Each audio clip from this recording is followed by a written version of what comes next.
సంబంధించినటువంటి ప్రభుత్వాల వల్ల ఈ రకమైన ఇబ్బందులు అవుతుంది.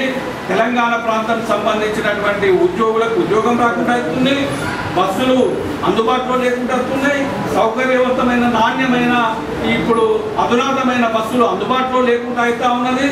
మరి వ్యవస్థ మీద ఖచ్చితంగా కష్టాలు నష్టాలు వచ్చేటువంటి పరిస్థితిని యాజమాన్యం చేస్తుంది, ప్రభుత్వం చేస్తుంది. కనుక ఈ సమస్యల పరిష్కారానికి తెలంగాణ రాష్ట్ర ఏర్పాటు మాత్రమే దీనికి పరిష్కారం. కనుక మరి తెలంగాణ రాష్ట్రం ఏర్పాటు గురించి ఏదైతే తెలంగాణ రాష్ట్ర ఏర్పాటు ఉద్యమం జరుగుతూ ఉందో దానిలో తెలంగాణ ప్రాంత ప్రజలు మరి ఉద్యోగస్తులు కానీ ప్రజా సంఘాలు కానీ అన్ని వర్గాల వారు ఏదైతే మరి పోరాటం చేస్తూ ఉన్నారో ఆ ప్రకారంగా దీన్ని తెలంగాణ రాష్ట్రం ఏర్పరచుకున్న తర్వాతనే సమస్య పరిష్కారం అవుతుంది, ఆర్టీసీ బాగుపడుతుంది.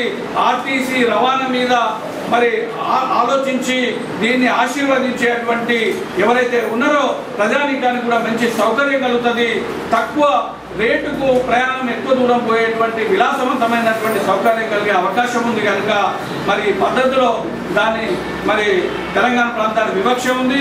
ఈ వివక్షను తొలగాలంటే రాష్ట్రం ఏర్పడాలి. కనుక ఇప్పుడు రేపు మరి జరగబోయేటువంటి ఉద్యమాల్లో కూడా ప్రజలు మరి కార్మిక సంఘాలు కానీ ఉద్యోగ సంఘాలు కానీ అందరూ దానికి తోడ్పాటించి తెలంగాణ రాష్ట్రం ఏర్పడడానికి తోడ్పడాలని, తెలంగాణ ప్రాంతం ప్రజానికానికి మరి తెలంగాణ ప్రాంత రవాణా వ్యవస్థలో జరుగుతున్నటువంటి అన్యాయాలకు మరి ఈ యొక్క మరి చర్చలో దానికి సంబంధించినటువంటిది మరి ఇక్కడ వక్తలందరూ దానికి సంబంధించినటువంటి డీటెయిల్స్ చెప్తూ మరి ఎవరైతే మిగతా పెద్దలు కూడా చాలా మంది ఉన్నారు మరి దానికి సంబంధించి వారికి ఉన్నటువంటి ఆర్టీసీ వ్యవస్థల మీద ఈ ప్రభుత్వము యాజమాన్యం ఏదైతే చేస్తూ ఉందో కార్మికుడు పనిచేస్తలేడో కార్మికుడు చేయకపోవడం వల్లనే ఈ నష్టం వస్తుందనేటువంటి దుష్ప్రచారం ఏదైతే ఉందో, లేకుంటే ఈ కార్మికులకు ఎక్కడ లేని జీతాలు ఇచ్చిన అసలు జీతాలు అనేది స్టేట్ గవర్నమెంట్ కంటే బ్యాంక్ ఎంప్లాయీస్ కంటే ఎక్కువగా ఉన్నటువంటి ఆర్టీసీ కార్మికుడు ఇవాళ